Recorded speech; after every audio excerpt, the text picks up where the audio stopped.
990 AM with Alan Yakubian and yours truly, Peter Dale. And we have on the phone with us Coach Jennifer Gandolf from Chappelle and Crew program with the club volleyball. And before I go to you and George, you first coming up as soon as we get it. Just hang on for 1 second, please. But I found some stuff here while I was off. I want you to know, ladies and gentlemen, I'm going to tell you some things to the students and the members of her club volleyball team that maybe they don't know. That she was born in Greenwood, Indiana. She attended Central Grove High School, where she led them to the 2000 IHSAA Quad A State Championship. And during her career as a Wolverine, Gandolfo led the squad to 3 NCAA tournaments while breaking the school record with 1,562 kills. The outside hitter also became the school's all-time leader with 4,084 total attempts and ranks third all-time with 123 matches played. She was the only player in Michigan's history, now the University of Michigan, that's a big school.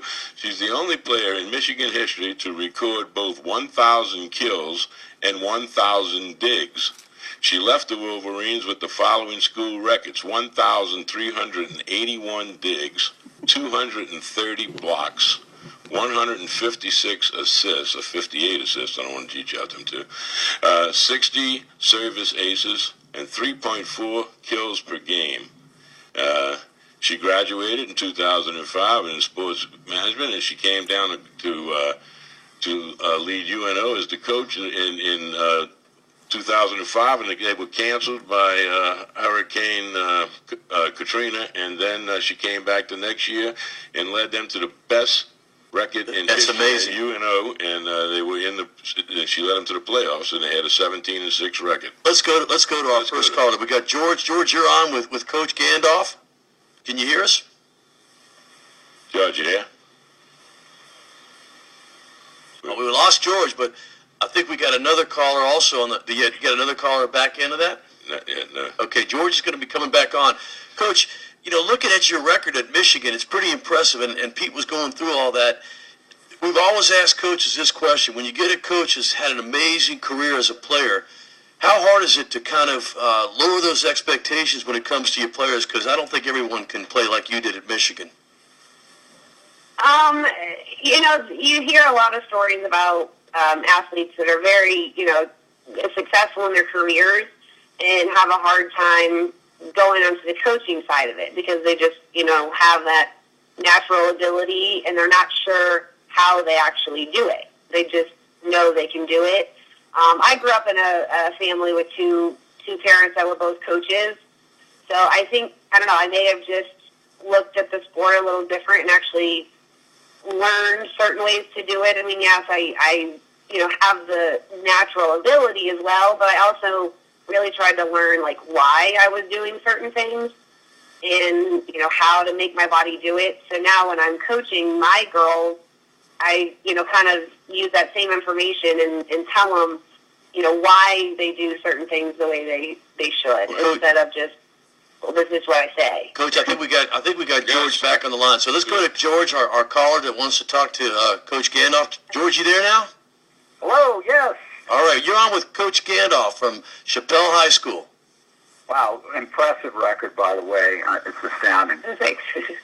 Coach, I don't know how, I hate to delve into politics, but they keep reorganizing the football schools, and I don't know how that affects Chappelle, but my daughter goes to a Division I school, and they played up in certain sports, and with the rebracketing and the select situation, now my daughter's school is forced to play some local arch rivals that they used to meet higher up in the state brackets, and now one of them's knocking the other one out before they get to the state championship game. And do you have any kind of opinion on it's kind of the boys' club, I hate to say it, with the football, but seems to be running everything these days. Can you carefully wade into that water at all?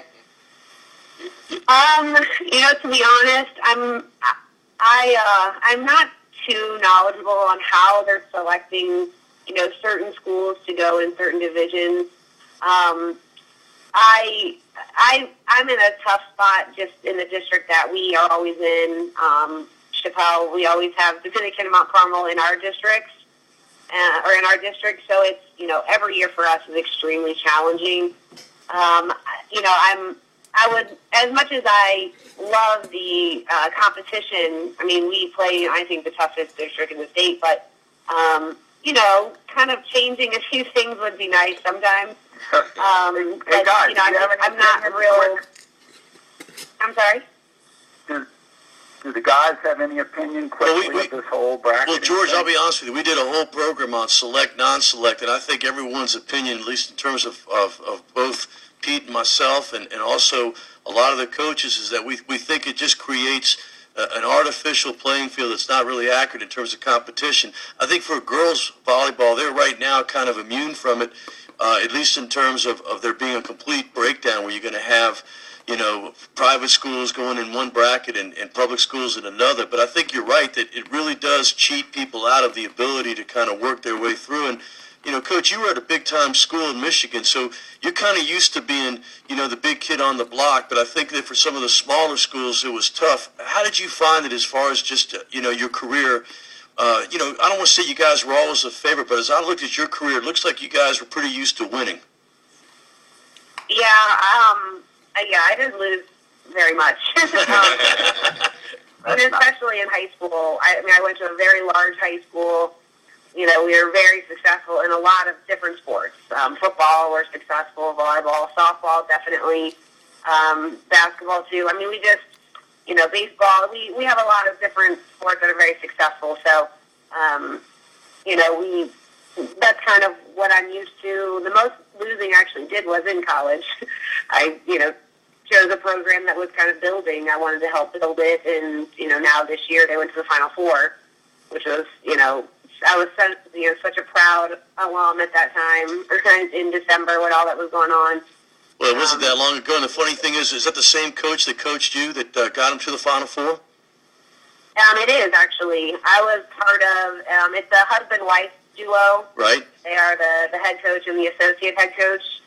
And I was in their second recruiting class at Michigan. So, I mean, it's you helped them ultimately build the program. We had Rudy Macklin, who was on a couple weeks back, and he was part of Dale Brown's, first recruiting class. And what we were saying is that, it helps put a program on the map when you have some big-time recruits such as yourself, and you basically allow, the program to get momentum.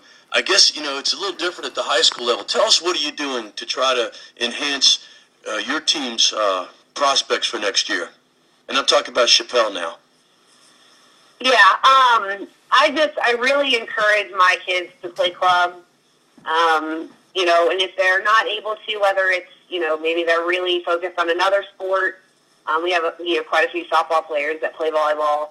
So that takes, a lot of their time, which is great. I love that they're actively doing something. They're not just sitting at home, But, I always encourage that, and if they're not able to play club, just to stay involved. Some of them play out at Coconut Beach. They just kind of, get out there and work out and play with some friends, and, I just try and keep them active and keep in shape, and so when we come together in the summer before, our season starts, we're not, playing catch-up with, conditioning, and, we're not just getting straight off the couch from summer break to the court. And this year, last year, I had a very young team.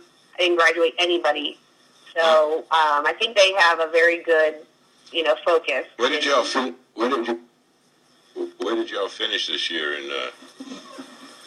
We made it to the state tournament. We won our first round, and we lost in the second round to St. Joe's. And you have your whole team's coming back, right? Yeah, I didn't have any seniors last year. Yeah. Coach, when I think of club sports, one thing I do notice is that when you really play at a competitive level, at the club sport level, it seems to allow your high school team, especially if you have the same players on both teams, to be much better prepared for some of those tougher matches when you get back into the high school season. Did you find that to be the case? Yeah, I definitely do. I mean, you can tell looking at a team which kids play club.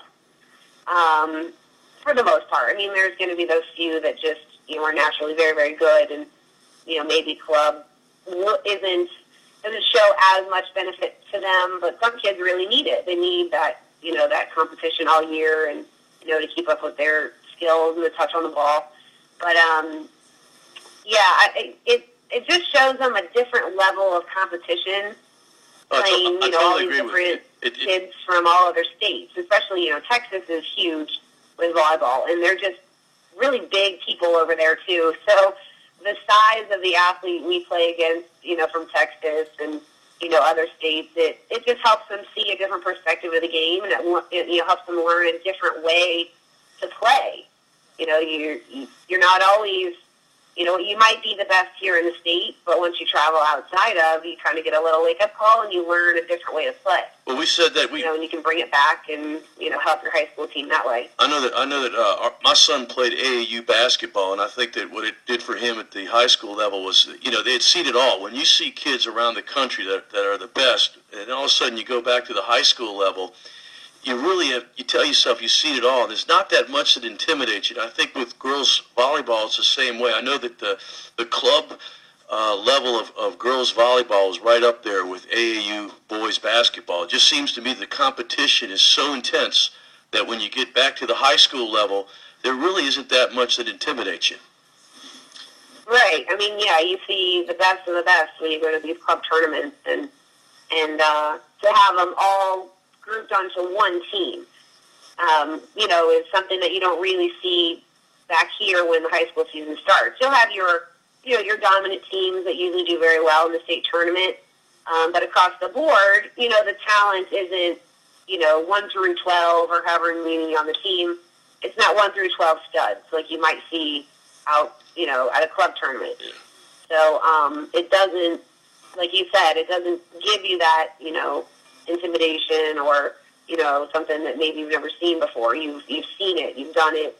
You can handle that kind of pressure or, whatever the situation is. You've experienced it before. So that definitely helps. Well, when you look at coaches, I did a little coaching, and when you look at coaches, you like to get the kids that come from the programs that are winners, because something hits them when they're playing out there. We're going to go to a break in a couple of seconds. Hard break, I have to go. But when you get the winners, they always seem like they got to win, and they're going to try and find a way to win no matter what. But as far as your Coconut Beach, I want you to know it must be a social hangout, because I got a grandson that goes over there and hangs out, and he doesn't play volleyball. So, but we'll be right back on the other side of these messages, Coach. So stand by, ladies and gentlemen. Thanks for tuning in.